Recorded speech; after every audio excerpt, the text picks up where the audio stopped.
find out, could somebody find a seat for, is it Sadat? Solid. Sadat, okay. Somebody can find you a seat over here and you can come and join them. You will come here. There you go, you come over there. They're nice people over there. All the latecomers have to walk all the way across over there. So. But don't feel like everybody's looking at you or anything. So, welcome, welcome. So tell me some things that you know about Islam. Come on, you were talking. I know you know some things. Be brave. What? Pray 5 times a day. They pray 5 times a day. Facing east. Facing the where? Mecca or east. Yeah, it's east to us, but it's not necessarily east to everybody. They pray facing Mecca. Okay, where else? What else? The language is usually Arabic. The language in prayer and in the Quran is Arabic. But not all Muslims know Arabic. I think they've loosened up some of the restrictions for that. Okay, what else? But they memorize all the Quran in Arabic and they use that in their service. A lot of people have memorized the Quran. It's true. And they use it a lot in their prayers. What else? Islam is a way of life rather than something that happens on Sunday. Okay. It's a way of life, Islam is, and not just something that happens on Sundays. Yeah, and that kind of challenges us, doesn't it? There's a lot of things they do that will challenge us and stretch us, and maybe some of it will turn us off, but it will certainly stretch us. Tim?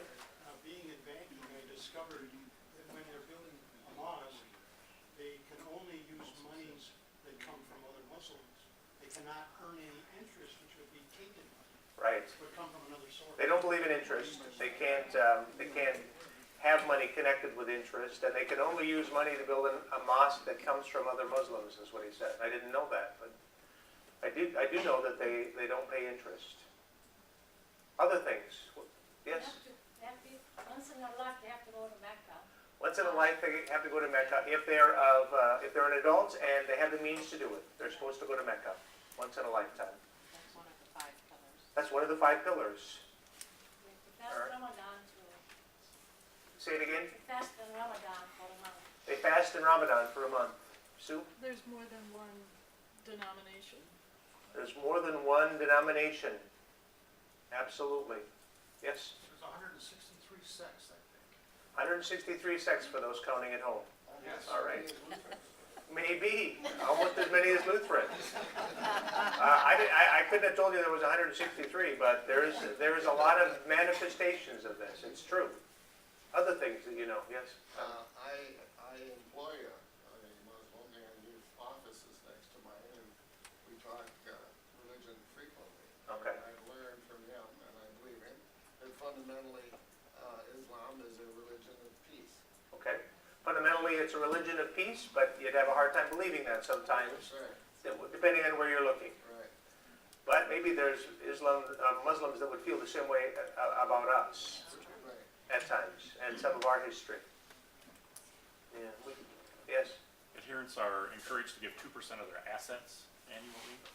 Yeah, one of the pillars, the number that I've seen is more like 2.5%, and then those people that are farmers that are raising crops, they have to give 10%.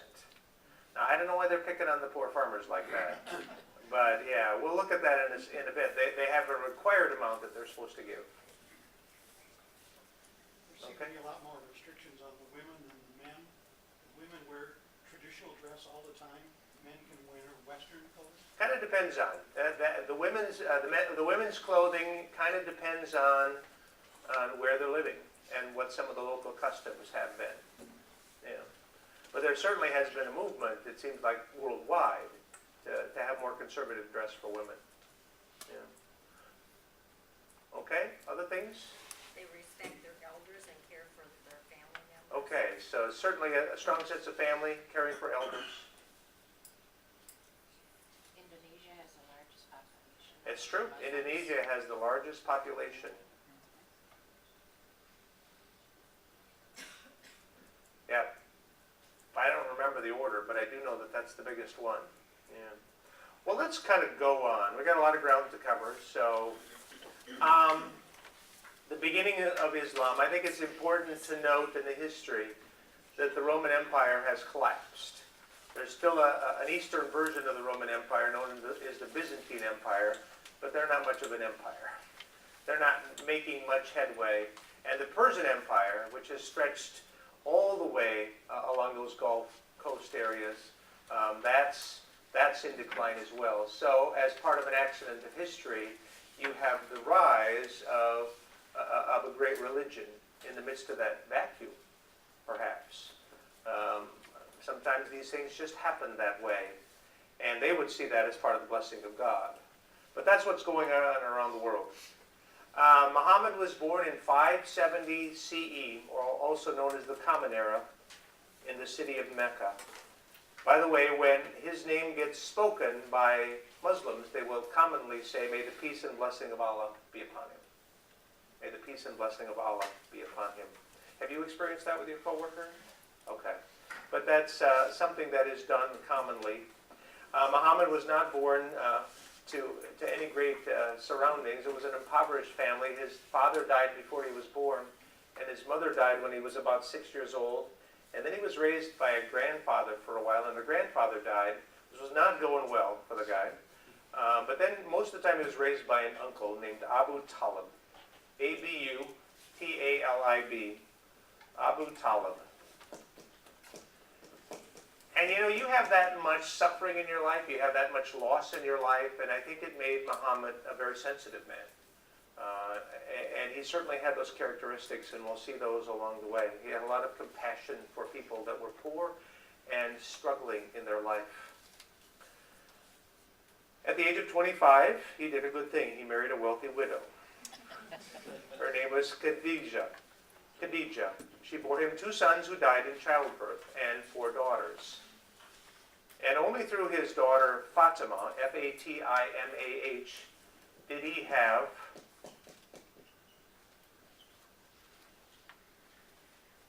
some sort of heir, but it wasn't a male heir.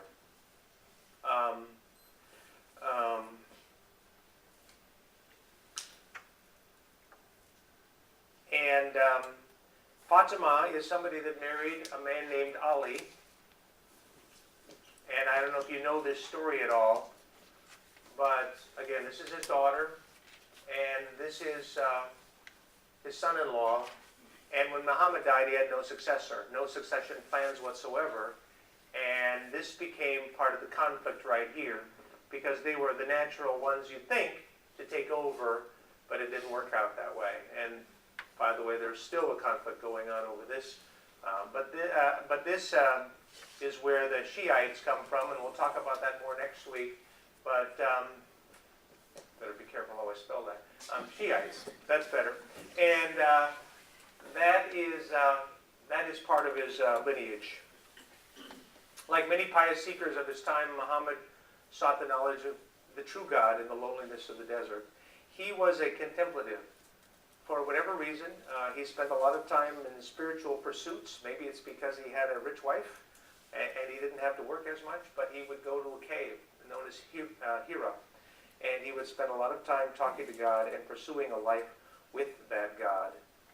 And that was, again, in and around Mecca. Now, at the time, if you look on the back page, you see a map. And you can see where Mecca is on that map. It's in the southeast corner of Saudi Arabia. And if you look above it, you can see where the Kaaba is. Have you heard of that before? The big black religious box or house of God that is there in the middle of Mecca. Now at the time, of course, it's out in the middle of the desert and it's surrounded by sand. But it was there. It was there when Muhammad got there. And it was a place of pilgrimage. Pilgrims would go there. There was a number of gods and goddesses that were worshipped at that spot. And so that became a favorite spot for Muhammad to go and be and hang around. And that was part of his spiritual journey. And while he was there, surprise, surprise, he got introduced to a tribal god that was known as Alila, Alilah, which isn't that far away from another god, is it? But this was a tribal god, and this was part of Muhammad's early time, see, he's hanging around that cave and being in conversation with God as a contemplative.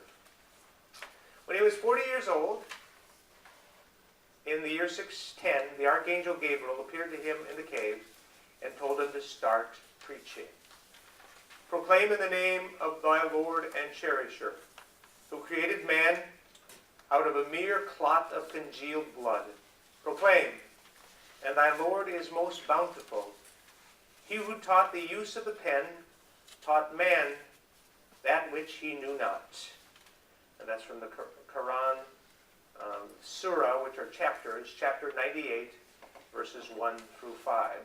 So that became the beginning of his call to ministry. It sounds almost like a call out of the Old Testament, doesn't it? We've heard language like this.